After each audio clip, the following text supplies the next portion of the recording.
You are listening to the Third Perspective podcast. Remember to hit that subscribe button. Hey guys, I'm Corey, he's Such, and this is the Third Perspective podcast, episode 29. Thanks for coming on our journey today. Such, how you doing? I'm good, buddy. I got a cup of coffee and a good conversation ready to rock, so we're good to go. Fantastic. And I'd love to introduce Sandy Dosanjh to everybody. Sandy, thank you very much for coming on the program today. Thank you so much for having me. I'm looking forward to this podcast. Absolutely. And for anybody who doesn't know Sandy, I'll let her tell her story. But I was introduced to Sandy through Such and got to look at her Instagram page, and man, is that impressive. I know you've got some involvement with the Kids Play Foundation and some other passions that you have. But without further ado, why don't you tell us your story? Who is Sandy? First of all, I actually I want to thank you guys. Such is oh my God! I heard his story first time at Kids Play event. I was blown away. He's an inspiration. So my name is Sandy Dosanjh. I was born and raised in India. Sorry, that's my daughter. What's going on? I was born and raised in a small village in northern state of India, Punjab. So I'm a 43-year-old. I'm talking about 30, 40 years ago. I was raised to be a housewife. I never get any opportunity to play any sports while I was growing up. I belonged to a farmer. My father was a farmer, so I'm from a farmer's family. I had an arranged marriage 20 years ago, and I moved to Canada, and that's where I start exploring new opportunities. That's why I'm here. That new opportunity, which took me to bodybuilding. I have competed multiple of times at the nationals. So yes, that's my beginning was very humble. Yeah. Awesome. And obviously, I understand that fitness is going to be a large passion of yours, as is evident with your body of work, excuse the pun, but your body of work on your Instagram there. But I understand as well through talking with you that you have other passions as well. Why don't you tell us what your passions are and what makes them important to you? My passion is giving back to community. Coming from a small village, I lost my father at very young age. I was only 9. I remember that when I lost my father, the whole village, everyone, my aunts, uncles, they came together to raise us. We were 3 brothers and sisters. I have 2 younger brothers. So that's, I feel like when we are raising kids, it's not one person's job. Many people can help out. When I moved to Canada, I feel like 20 years ago, I felt everyone's living their own life. No one is involved in each other. Through Kids Play, I find that belonging where everyone comes together and help out each other. So I volunteer with Kids Play regularly. Fantastic. And I know that Such has obviously talked to Cal, and Cal's been on the collective as well and talked about Kids Play. But if you could, would you be able to sort of let anybody who doesn't know, any of our listeners who aren't aware, what Kids Play is and how are you involved in it? I'm just one of the volunteer. I do not have any major role in Kids Play. I do show up most of their programs. I take my kids so they can learn to give back to their community, and they can learn from others' stories as well. So my husband is the founder, and it's a non-profit organization where they run free programs for kids all over the world. So Kids Play has many chapters now around the world. They don't do only sports programs. They do presentations, they do counseling, they run arts program, one-on-one program, there's multiple of chapters within Kids Play environment programs. So there's a whole team behind it. We have over 300 students, volunteers who participate in Kids Play, and Cal and Kiran, Akanksha, they overlook all these chapters. Awesome. You also, obviously, with Kids Play, you talk a lot about giving back to the community and even your own upbringing, where it wasn't just up to one person to raise a child, but the entire community. Do you feel that Kids Play is adding to the South Asian community and to the communities that it touches, that it's sort of trying to do that, where it's trying to show that a community is more, there's a benefit to the community raising people within that community rather than just 100%. individuals? 100%. After COVID, actually, um, it has become more strong. How I cannot find a word, but we need a community. There are so many broken relationships. There's so many depression in society, anxiety, social media. People need another more interaction. I think through Kids Play, that's what we are doing. We're talking to each other. We are getting together. We run programs. Uh, uh, I feel like it's very important, very to to stay in touch. So people have, especially as I mentioned, COVID. That's when I learned. I went through very deep thoughts during COVID, not having an interaction, not going out, not hanging out with other people, just mostly relying on social media. That's where I feel like that coming out. Um, as a society, in a community, talking to each other, expressing your emotions, sharing your stories, it can do wonders. Yeah, Awesome. I just want to jump in real quick here. One of the things, since I've been kind of working a little bit with Kids Play over the last few months, I've noticed a significant benefit for the organization in the sense that it does fill a gap that communities aren't filling.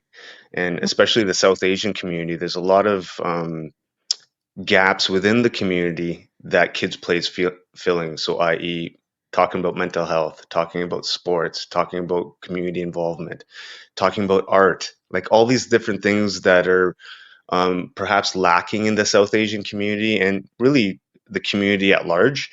I think Kids Play is filling that gap. So I'm super excited to be part of Kids Play and help wherever I can. So I just wanted to highlight that piece that there's some major gaps that Kids Play is actually filling.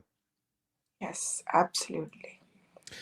Now, such you mentioned the gaps, and obviously, I'm not part of the South Asian community specifically. I've worked within the South Asian community, Mhm, but really just as an outsider looking in. But mhm. why do you think there is, or Sandy, why do you think there is those gaps that Satch has identified within the South Asian community that Kids Play is coming to fill in?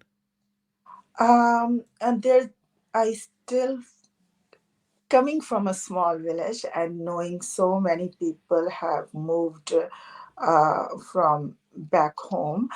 Um, Fitting in the society, everyone's looking for belonging. I still remember when I moved to Canada, I was used to hide from people because I feel like I cannot talk to them. I was looking for belonging. I think Kids Play, where it's not only for South Asian community, it's for everyone. And there are lots of international students in Kids Play. So people get chance to express themselves. So they find a belonging here. Um, that's how I feel.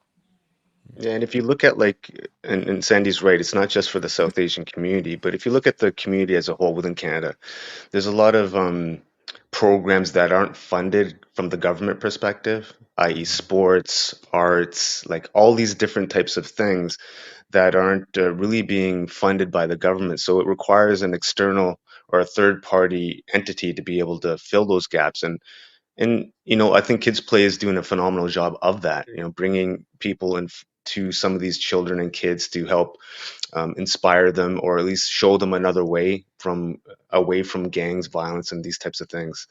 And having art and athletics as another sort of means of development, it's pretty amazing to see some of the people that are getting involved and how it's actually helping them.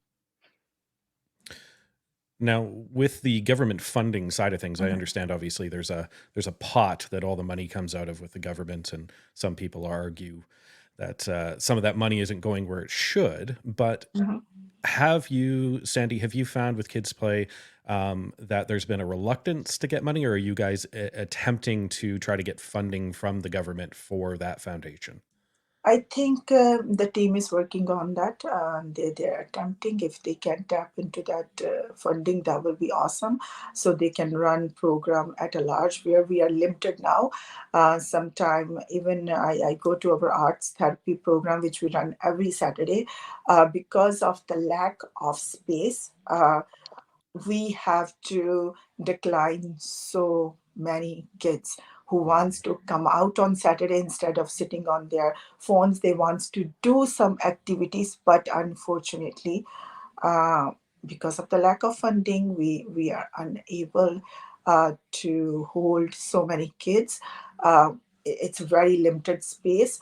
Um, Absolutely, this funding can help out even. Uh, we can run more programs. We can take the kids to a sports program. There are many kids who actually never been to Canucks game even. Mm. So their parents just cannot afford. They're living in basements, working two jobs. It's expensive out there. So yes, the team is working um, towards that. Hopefully they will get some funding.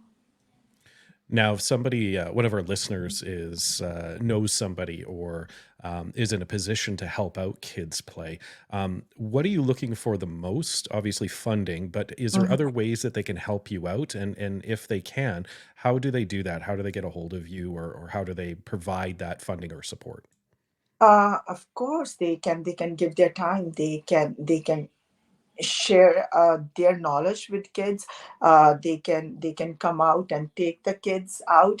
We lots of kids we have who do not have rights, so they can even come out and give them rights. So one place to another place, some kids they don't come to art therapy because they do not have rights.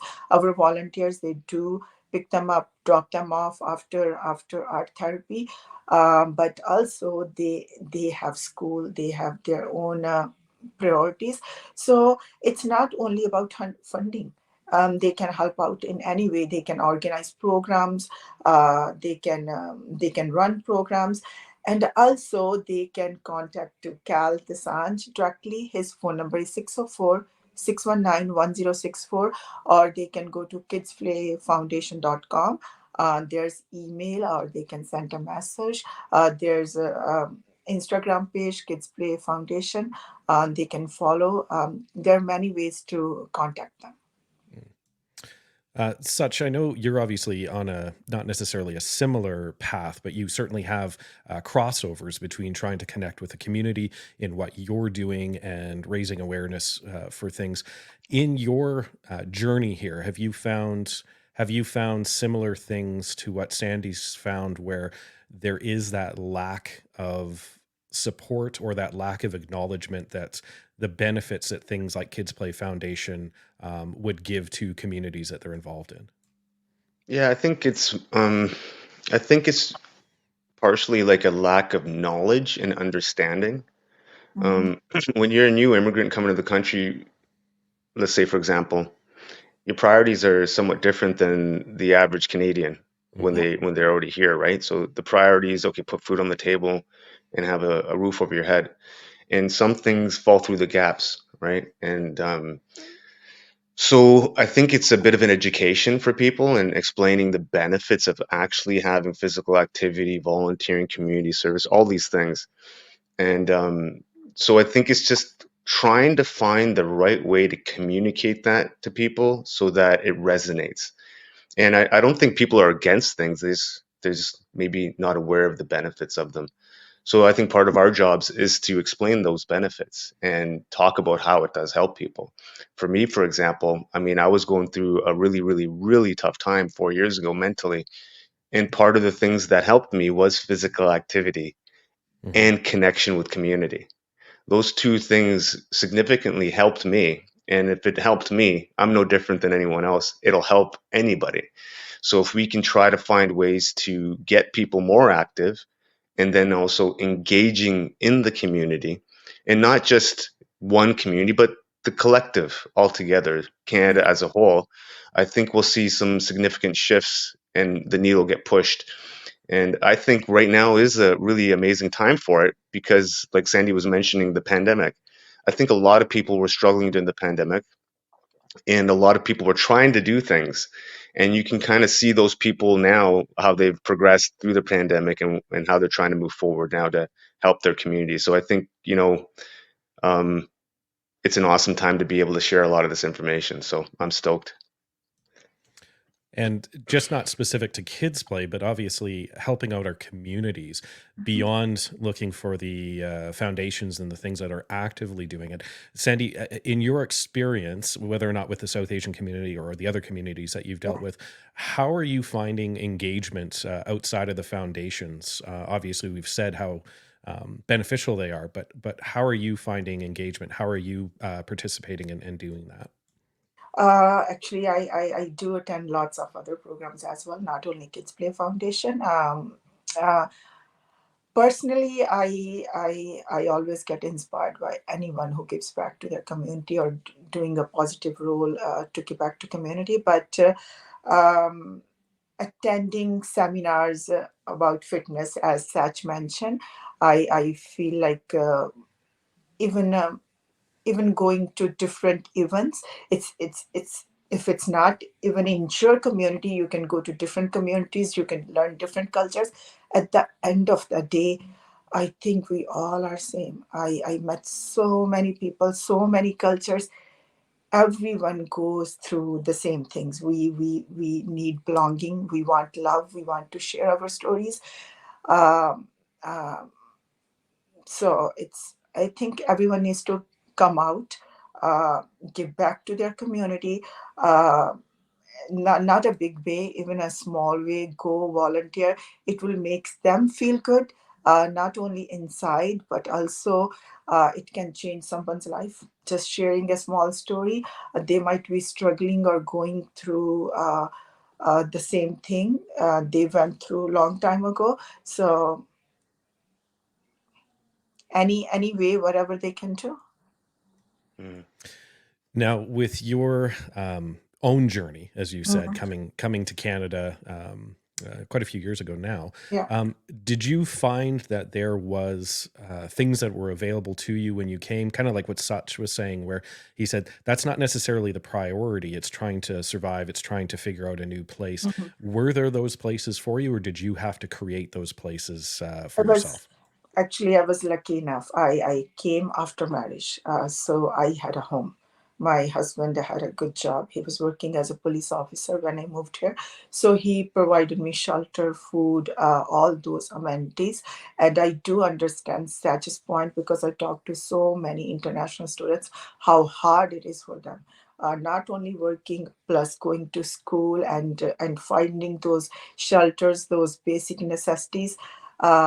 It's hard, but I was blessed. So I get the opportunity to go and take ESL classes. I got the opportunity uh, to go to different places. So I was not worried about shelter or food when I moved here. Mm. But the real amazing thing about that, I think, Sandy, is that you had, maybe you did have a benefit, or you were lucky, but Hmm. you can now pass that information on to other people who may not be in the same scenario, and you can provide that guidance to them to say, hey, maybe we can go over here, maybe we can do this, to help them get integrated into society. So I think it is a blessing, not just for you, but for the other people that are you're helping. So that's good. Thank you. Now, the other question that I have, and it goes to such as well as you, Sandy, Hmm. is with the South Asian community. I know I'm talking a lot about that, but I think that it's very important. with your personal journeys with fitness, have you found that with the new generation that's coming in your community that they're more or less interested due to sort of things like social media influencers and those things? Is it something that you're finding it's more of an older generation who's involving themselves with you and that side of things, or do you think it's more the newer generation, or a combination of both? It's combination of both. To be honest with you, I feel like people these days don't have a patience. Mm, They have a very short-term goal. Um, they stick with fitness sometimes for a very little time, and they expect big results. And when they don't get the results, and they let it go. And it's been happening in any area of our life. um, I I feel like people are lacking discipline in their lives. Mm. interesting. Mhm. Such speaking of that, what's your experiences with that, with people reaching out to you and communicating? I mean, yeah, it's true. I think it doesn't really matter about which community it is. I think in general, there's a um, there's a lack of delayed gratification, Mm, and wanting things quicker and not really wanting to put the time and effort into things Mhm. to achieve certain goals. And I think that's a real benefit. The benefit of us speaking is to help show them or people that it requires a lot of time and effort to do certain things to achieve anything. So I think discipline is exactly one of the things that is lacking in society right now. And people say discipline very often, and they talk about having discipline, but they don't quite understand what discipline really means. Yeah. And discipline, from my perspective, is a way of life and not a term to use from time to time. So what do I mean by that? I mean, it's get up every morning, make my bed, clean up, do this, do that, like have a disciplined, regimental life so that, I do these small things all the time so that I can do the bigger things that are more difficult for me. So making my bed every single morning, it's yeah, why do I need to do that? I live by myself. Who's going to, like who's going to care? But it's a task that I do every single morning to ensure that, if I can't do my easy task, how am I going to run 50K? Or how am I going to plan my day through day-to-day operations to ensure that I'm able to run those 50K? Because to run a long distance requires many, many, many, many, many small things and discipline to execute against all those small things to achieve the big thing. So hopefully from us communicating, from us talking, from us sharing our stories to others, we can pass that information on, not telling people what to do, but just to say, hey, this is kind of how I've done my things, and these are the things that I'm trying to achieve, and this is what's helped me. Hopefully that can help others. And that's kind of what I've seen over the last really couple years, but more so over the last few months. Mhm. Yeah, it's interesting when you say discipline. I know the first thing that people sort of think of is restrictive. Like I have to do this, I have to do this. Even listening to you, you do this every day. Mhm. But it's funny when I think of discipline now, I think of it as freeing because I'm using my time to do very specific things. While they might be small, are allowing me to do very big things later on and get very big results. So when I think of discipline now, I don't think of it as restrictive, but I think of it as freeing. Um, and I'd be interested, Sandy, what is sort of your thoughts on discipline, and how are you putting that into each of your days? Oh my God, I just heard you that you take discipline as a positive way. That's awesome. Not everyone is built like you, Corey. No, Mm, unfortunately, lots of people they think discipline is motivation. Uh, they feel when they're motivated and they do things, that's a discipline. I don't think that's a discipline, because lots of time I don't feel motivated. I just wake up and it's so many things going on in life. There's so many going on in my head, but I still go to the gym. I still work out very, very hard. I give my 100% when I'm in that space. So discipline is sometimes doing things against your will. that you don't want to do things, but you still do it. I tell my kids all the time, when some days they will say, "Oh, mom, I don't want to go to training. I don't feel well. Or my friends are doing this." Then I tell them, "You got to go. This is discipline. This is the time. You need to go to the training." And they actually learn from them.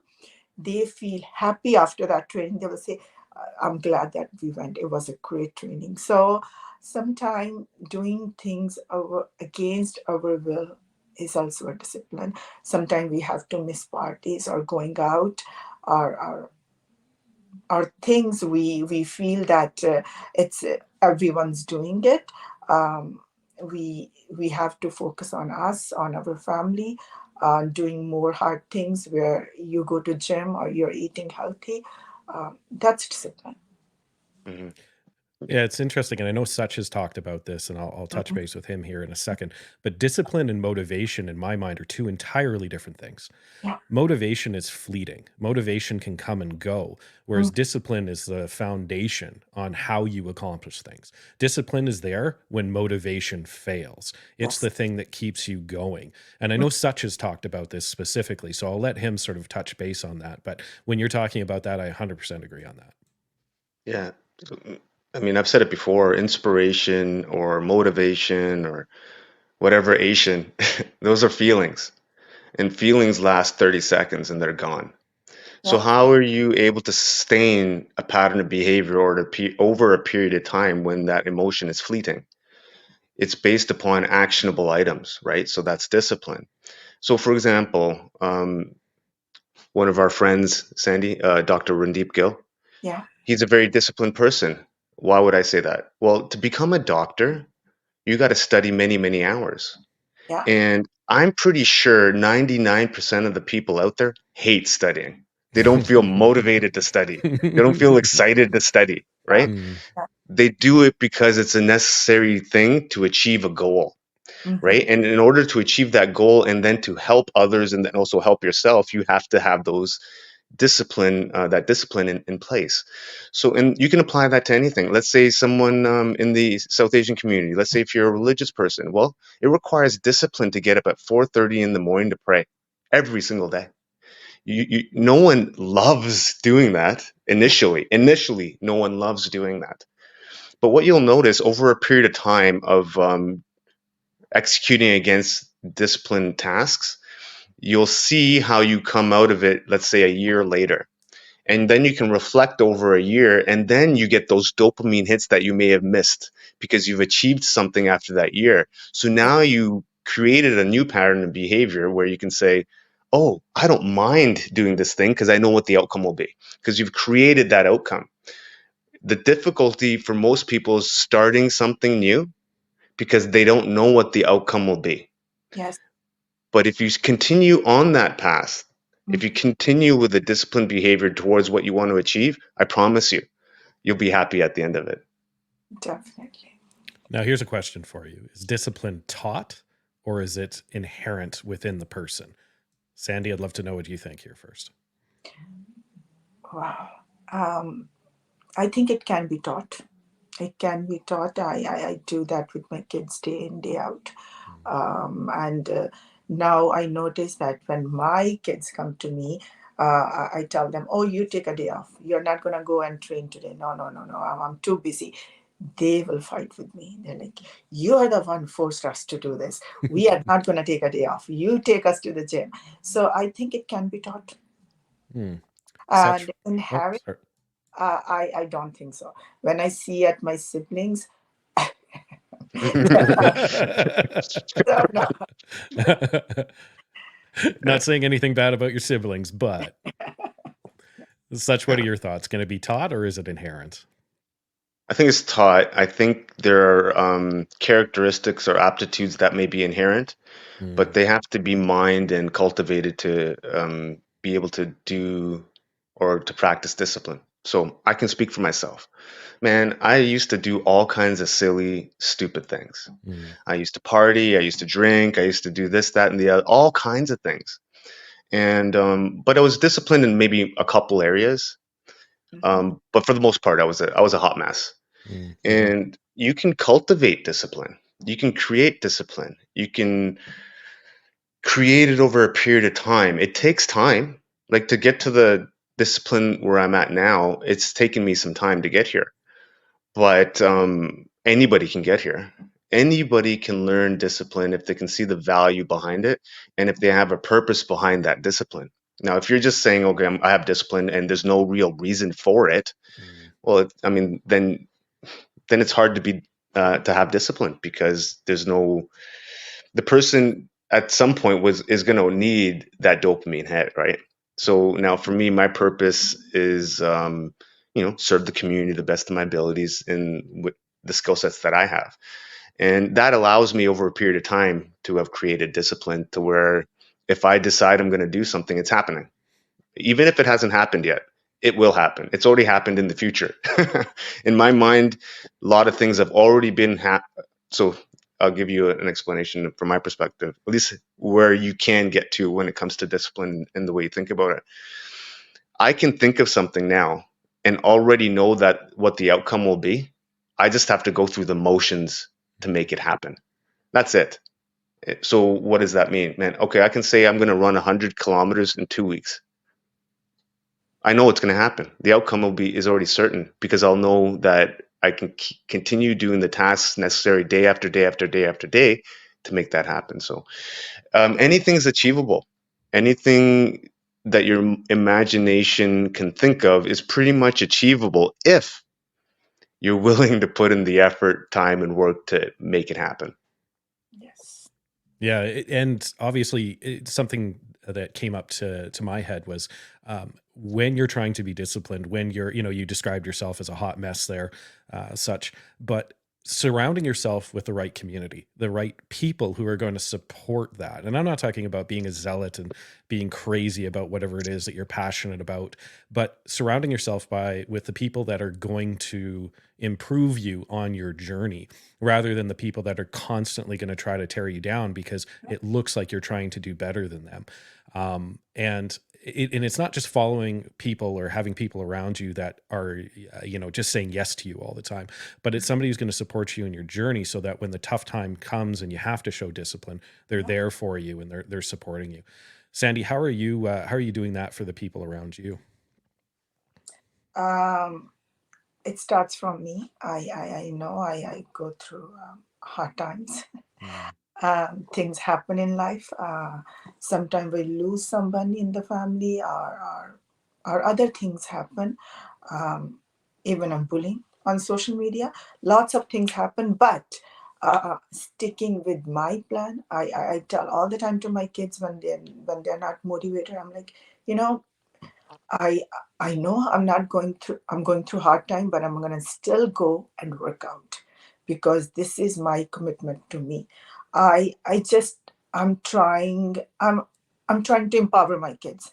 I'm Mm, showing them that there's lots of hard situations and hard times gonna come in their life, but if they stay committed uh, to their goals, or to they have to achieve something, they have to keep going. So I seriously, I don't do this for anyone. I am trying to do this for my kids, but I feel empowered when I'm doing these things and other people message me or even see me at the gym and come to me, hey, you have inspired me. Just because of you, I come to the gym. Just because of you, I do this. It just makes me feel good that I, because of my actions, which I didn't do for anyone else, but somehow I have inspired others. I want to step in here and ask a couple questions because I can understand exactly what um, I understand the South Asian community, and Mhm, I understand how difficult it must have been for mhm. you, Sandy, Yeah. to get into the space in the world of bodybuilding competition, all these types of, I understand it. But can you maybe elaborate or explain a bit further how you actually got started in training and what was some of the feedback that you were getting, but you still kind of went through the fire, so to speak? As I mentioned before, I was born and raised in a family where women are taught to be a housewife. They grow up in an atmosphere where they have to learn cooking, cleaning, and do house chores so they can be a good housewife. And men plays a bigger role. In Punjab, I'm talking about my village. That's how I was raised. And when Cal introduced me in gym first time, I remember him taking me to the gym. I feel like it's a waste of time. This is not for me. And looking around all the big bodybuilders, power lifter, I didn't feel any belonging there. Uh, but after having two kids and gaining 80 pounds, my goal was just to lose a weight. I remember I was used to hide in a one corner in the gym and just run. That was my therapy. I will just go there, run every single day. And I don't know, when I achieved my goal, I lost my weight. I started learning about weights. I think I was in the best shape, and people start coming to me and telling me I should be competing. I have what it takes to step on that stage. And I spoke to Cal. He was always very supportive, but I was scared by the thought that I have to wear a bikini because coming from a very traditional family, um, I was very scared. But I still did it. I hide it from my parents, from my in laws, but somehow everyone finds out. I lost very badly. In my first competition, I was on a last place, but no one was with me. No one said that I should do it from our community. Hmm. From my community, from my people, from my family, everyone said, "You're mom of two kids. You're supposed to not to do that. What you're doing, what kind of example you're setting for your kids?" Um, yeah, it was hard. I was heartbroken. So I, after that, I did not compete for almost 4 or 5 years. So I just kept my head down. It's not like that I stopped training. Even they discouraged me that I supposed to not to go to the gym because I have two young kids.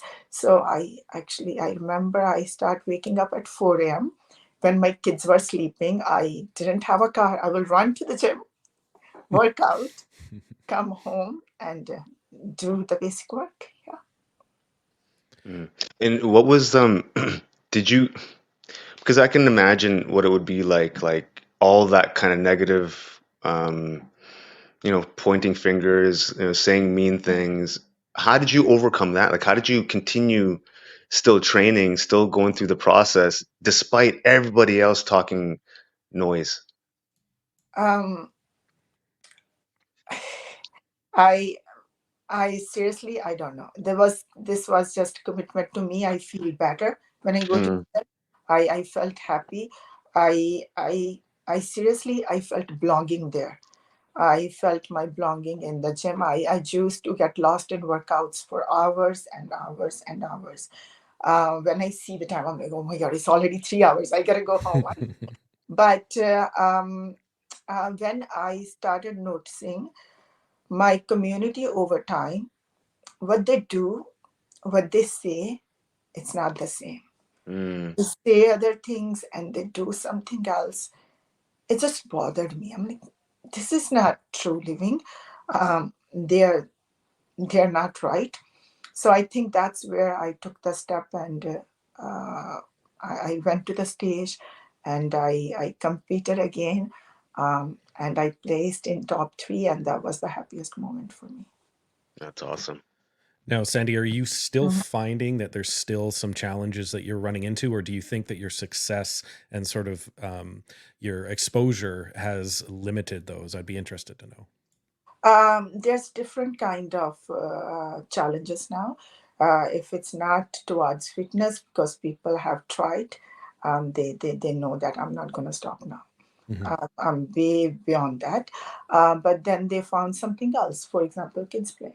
They Mm, they will they will say mean things regarding, oh, you go and volunteer just because this. Mm. They found a different outlet to bully me. Yes. Yeah, I seem it's an interesting thing, eh? Like the South Asian community, let's say I could speak to that, right? And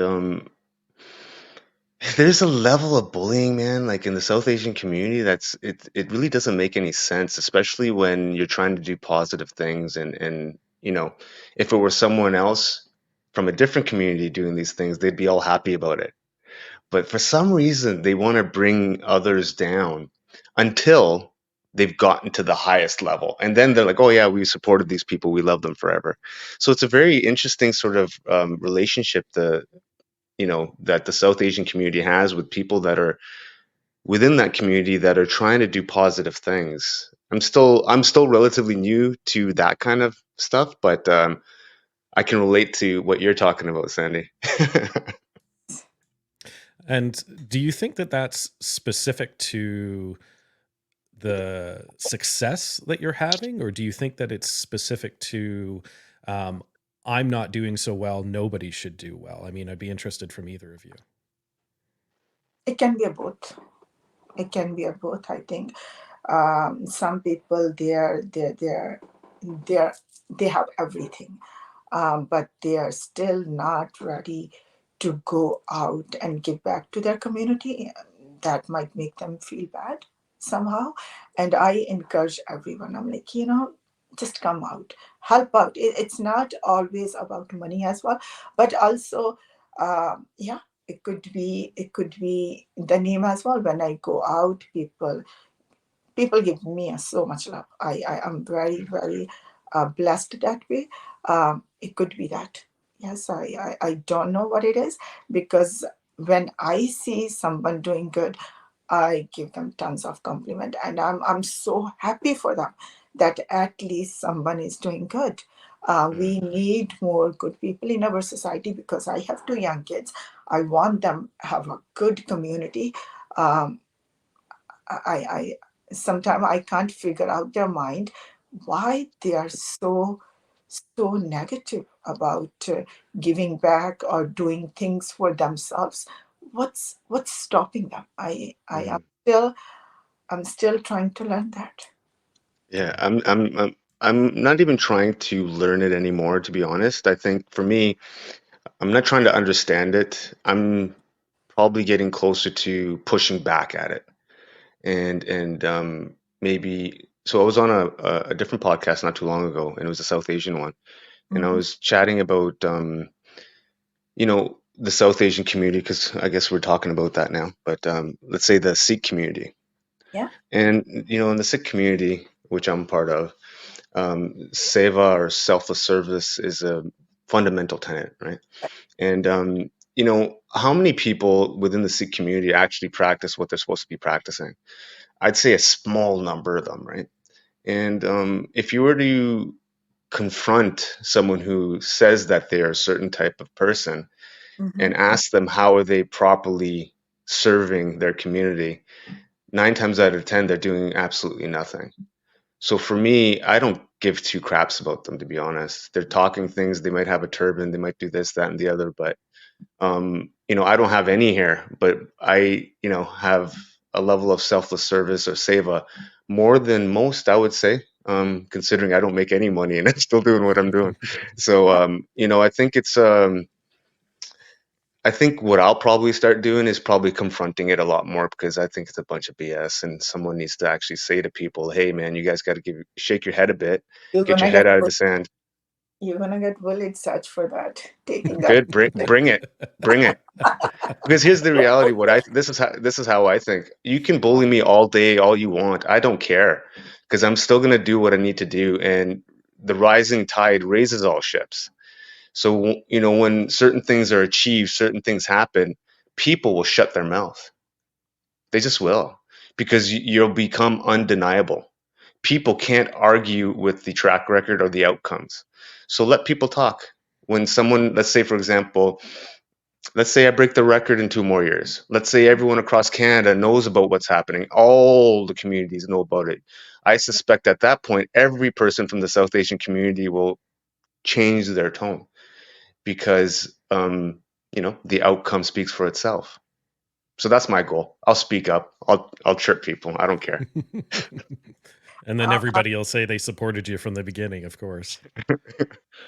Now, Sandy, just to focus a bit more on you, change gears here a little bit. okay. You've only very briefly touched base on your accomplishments regarding the fitness community, and your accomplishments within it. But so obviously you say you've come from a small village, you come to Canada, Cal introduces you to the gym, you want to lose weight after having a couple of kids, and then you found it as the place to belong and getting support there. Mhm. Um, and people are now approaching you and sort of asking you what to do. How do you find your role has changed in that time? And specifically, how are you amplifying that role when you're there and people are coming up to you and asking for support, or telling you that what you're doing is inspiring them?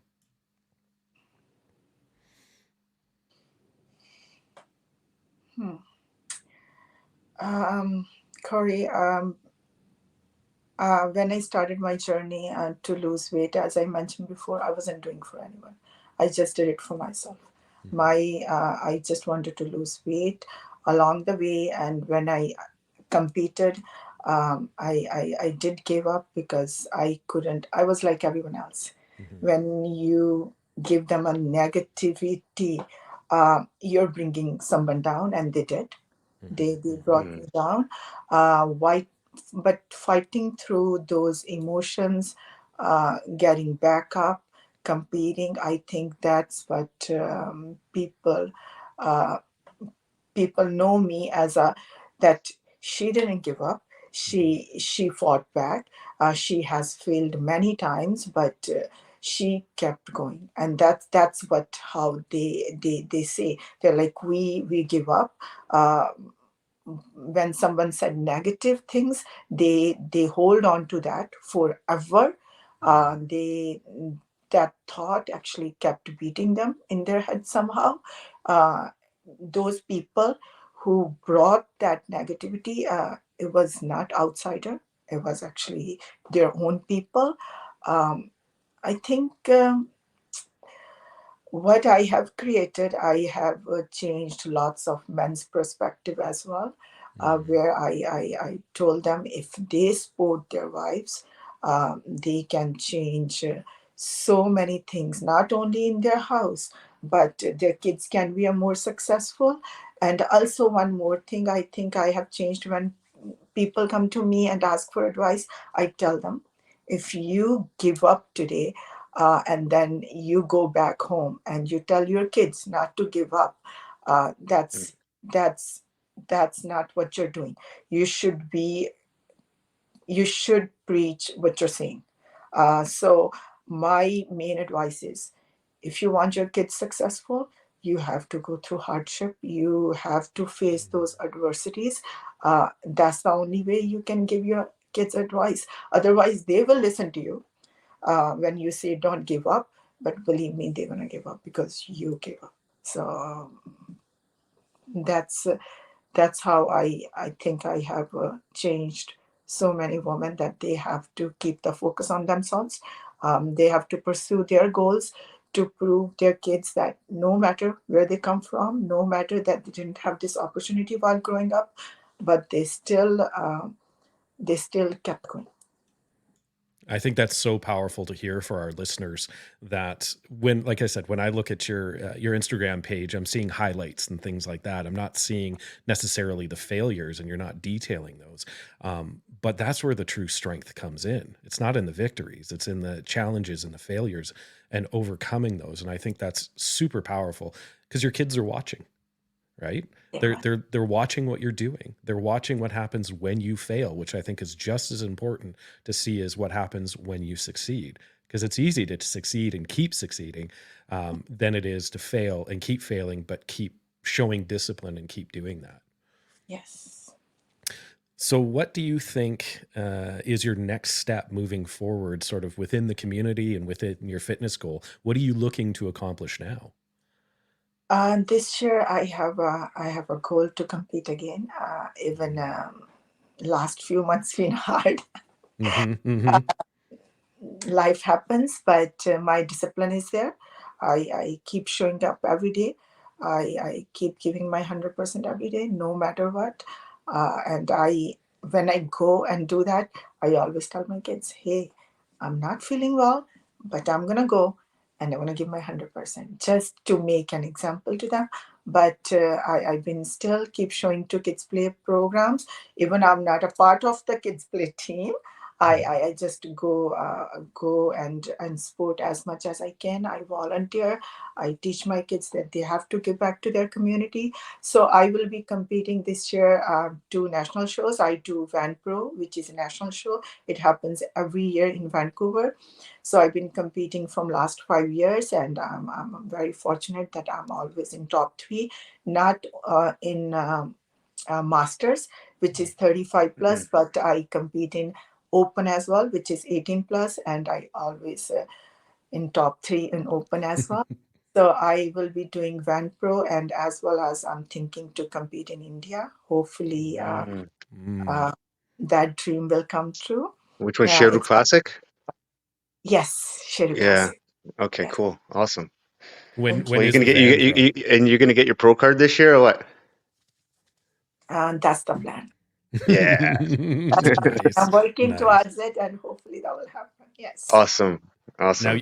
when is Van Pro? When can people come out and support you if they want? July. It's in the middle of July. The weather is going to be beautiful. I think it's happening on July 12 and 13 in Abbotsford Convention Center. And Sheru Classic is in November, which is happening in Mumbai.